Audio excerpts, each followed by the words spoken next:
ঠান্ডা লেগেছে, শরীর একদম ভালো নেই, কথাই বলতে পারছি না, নাক মুখ সব বন্ধ। তো রান্নাও করতে ইচ্ছা করছে না, কিন্তু একা ঘরে রান্না না করলে তো হবে না। বাড়ির মহিলাদেরকে রান্না বান্না করতেই হয়, সবার কথা ভাবতেই হয়। তো যাই হোক, আজকে বাড়িতে বেশি লোকজন নেই, দুজন মাত্র খাবো, দুজনেই মহিলা, অতএব অসুবিধে নেই। তো আজকে সেই জন্য তো রান্নায় রেখেছি এই কিমা কারি টাইপের, মানে কারি ঠিক নয়, এটা একদম শুকনো শুকনোই করেছি। আলু দিয়ে কিমা দিয়ে করেছি, একটু ঝাল ঝাল করে, কাঁচা লঙ্কা আর গোলমরিচটাই মেন ঝালের উৎস, আর একটু কাশ্মীরি লঙ্কা দিয়েছি যাতে রঙটা হয়, আর আদা জিরে পেঁয়াজ রসুন এটা দিয়ে করেছি। এটা দিয়েই দুপুরবেলায় ভাত খাওয়া হবে।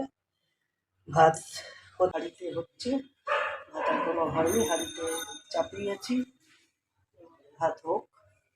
আর করেছি হলো আরেকটা জিনিস, সেটা হলো এটা কালো জিরে রসুন কাঁচা লঙ্কা দিয়ে কালো জিরে বাটা।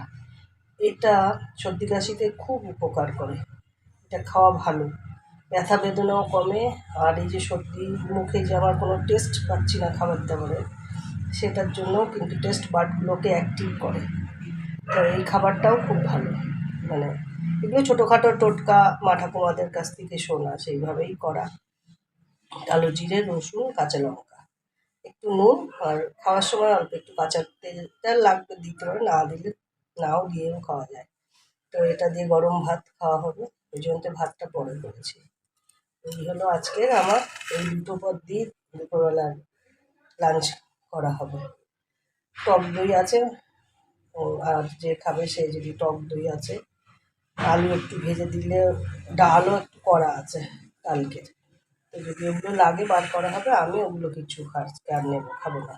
আর দুপুরবেলার জন্য তো ওইটাই করলাম, রাতের জন্য করেছি ডিম আলু কষা।